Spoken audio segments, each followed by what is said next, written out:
Hello everyone, तो discuss करते हैं नेक्स्ट क्वेश्चन। तो क्वेश्चन नंबर 32 क्या है? For a uniform plane wave in the X direction. Plane wave means electromagnetic wave के लिए इनमें से कौन सा ट्रू होगा? अब यहाँ पे इन्होंने ना तो कोई एन और एम की वैल्यूज मेंशन किया, कुछ भी मेंशन नहीं किया है, तो इसका आंसर हो जाएगा नन ऑफ द अबव। ठीक है, ऑप्शन डी क्या हो जाएगा? इनकोरेक्ट। ऑप्शन डी क्या हो जाएगा? करेक्ट हो जाएगा। उसके बाद question 33, the field energy in a very good conductor. Good conductors means जहाँ पे करंट फ्लो करता है, अगर करंट जहाँ कहीं पे भी करंट फ्लो कर रहा है तो उसके पीछे क्या जाती है? Magnetic field. तो इसका आंसर क्या होगा? Almost magnetic in nature. ठीक है, उसके बाद question number 34, what is the electric flux through a close surface surrounding an electric dipole. एक क्लोज सरफेस है जिसने सराउंड कर रखा है एक डाइपोल को। ठीक है, डाइपोल को सराउंड कर रखा है, तो अगर डाइपोल को सराउंड कर रखा है तो जो इसके अंदर मीन्स सरफेस पे अगर आपने इलेक्ट्रिक फ्लक्स देखनी हो वो ज़ीरो होगी। ज़ीरो क्यों? जितनी एंटर कर रही है उतनी ही लीव करती है, तो जो नेट फ्लक्स होगी वो क्या मिलेगी आपको? ज़ीरो मिलेगी। ठीक है, तो डाइपोल के केस में अंदर क्या रहने वाला है? ज़ीरो। वैसे क्यों ज़ीरो मिलने वाली है? ठीक है, अगर सोचा जाए क्यों ज़ीरो मिलने वाली है, ज़ीरो इसलिए मिलने वाली है क्योंकि अंदर टोटल चार्ज कितना हो गया? ज़ीरो। अंदर एक क्लोज सरफेस है, उसके अंदर ये प्लस है ये माइनस है, टोटल चार्ज कितना? ज़ीरो। अगर चार्ज ज़ीरो तो इलेक्ट्रिक फील्ड कितनी होगी? ज़ीरो। तो इलेक्ट्रिक फ्लक्स भी कितनी रहेगी? ज़ीरो। उसके बाद question number 35, the displacement current arises due to. Displacement current किसकी वजह से होता है? और डिस्प्लेसमेंट करंट होता कहाँ पे है? डिस्प्लेसमेंट करंट होता है कैपेसिटर प्लेट्स के बीच में। ये होता है कैपेसिटर प्लेट्स के बीच में।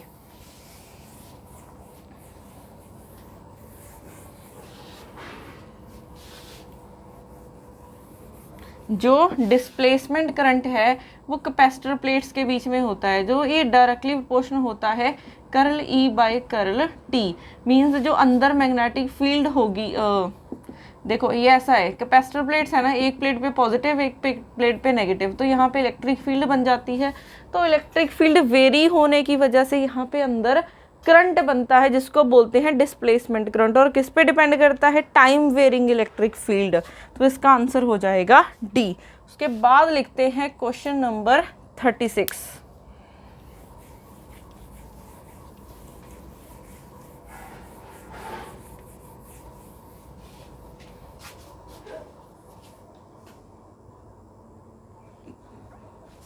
उसके बाद नेक्स्ट आ जाते हैं क्वेश्चंस। क्वेश्चन नंबर 36 है, which series of the hydrogen spectrum has a wavelength in the visible range. तो हम लोगों ने ये चीज़ कर चुके हैं कि मैंने आपको एक चीज़ याद करवाई थी कि जो लाइमन है वो होती है अल्ट्रावायलेट में।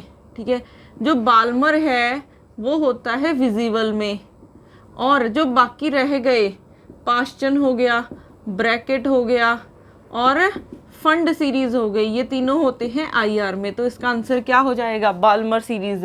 ये हम जो 2021 का पेपर कर रहे थे उसमें भी क्वेश्चन रिपीट हुआ था। उसके बाद question number 37, the number of splitting levels in the 2p orbital would be. ठीक है, 2p p ऑर्बिटल है, p ऑर्बिटल्स में कितने बॉक्स या फिर p में कितने ऑर्बिटल्स होते हैं? तो ये हमारे पास होते हैं, ऐसे ही बनाते हैं ना हम, तीन, px, py, pz। तो अगर आप नॉर्मल देखोगे इन तीनों लेवल्स की एनर्जी सेम होती है, बट अगर इनकी स्प्लिटिंग हो तो कितने में स्प्लिट होंगे? 3 में। तो इसका आंसर हो जाएगा 3। ठीक है, उसके बाद 38 क्वेश्चन क्या है? If the electron in the hydrogen atom jumps from third orbit to second orbit, the wavelength of the emitted radiation is. पहली चीज तो आपको वेवलेंथ और वेवलेंथ का फॉर्मूला पता होना चाहिए। ठीक है, वेवलेंथ का फॉर्मूला पता होना चाहिए। वेवलेंथ का फॉर्मूला ये होता है हाइड्रोजन के लिए, यहाँ पे रिडवर्क कांस्टेंट NF का स्क्वायर माइनस NI का स्क्वायर। देखो इलेक्ट्रॉन जंप कहाँ से कहाँ कर रहा है? थर्ड से 2 में जंप कर रहा है। ठीक है, तो ये हो गया फाइनल, ये हो गया इनिशियल। तो इसकी वैल्यू सब्स्टिट्यूट कर दो, यहाँ पे क्या आएगी? एन एफ की वैल्यू कितनी है 2, 2 का स्क्वायर 1/4, एन आई इसका स्क्वायर 1/9। तो इसको सॉल्व करोगे क्या बनेगा, एलसीएम ले लिया 9 - 4/36, तो ये बन गया 5/36।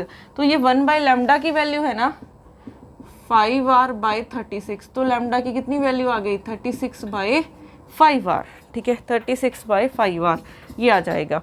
उसके बाद perturbation due to magnetic field, ये ना क्वेश्चन हर बार रिपीट हो रहा है, हर बार।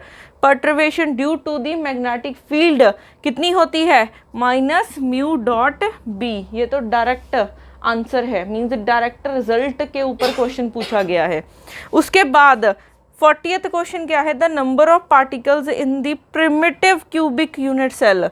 प्रिमिटिव क्यूबिक यूनिट सेल, सबसे पहले तो प्रिमिटिव यूनिट सेल क्या होता है, प्रिमिटिव यूनिट सेल ऐसा होता है जिसमें एक लैटिस होता है। अब उन्होंने बात की है प्रिमिटिव क्यूबिक यूनिट सेल, इसको आप सिंपल यूनिट सेल भी बोल सकते हो, सिंपल क्यूबिक भी बोल सकते हो। और सिंपल क्यूबिक में कितने नंबर ऑफ एटम्स आते हैं, एक, तो इसका आंसर हो जाएगा ऑप्शन ए।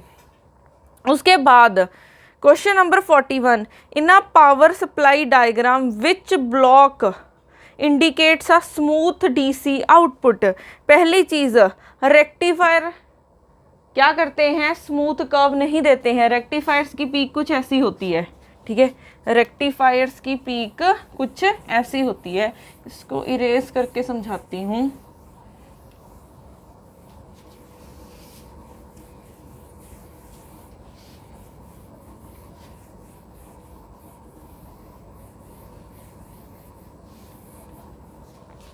रेक्टिफायर्स की पीक ऐसी होती है, तो ये क्या है, रिपल्स आ रहे हैं, तो ये स्मूथ डीसी तो नहीं है, तो ये भी नहीं हो सकता। आप ना रेक्टिफायर के बाद फिल्टर लगा देते हो तब भी ये नहीं बनता, तब भी ये एक स्मूथ डीसी लाइन नहीं बनती है।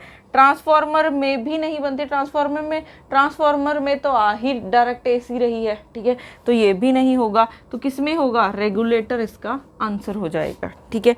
नेक्स्ट वीडियो में हम क्वेश्चन नंबर 42 से स्टार्ट करेंगे।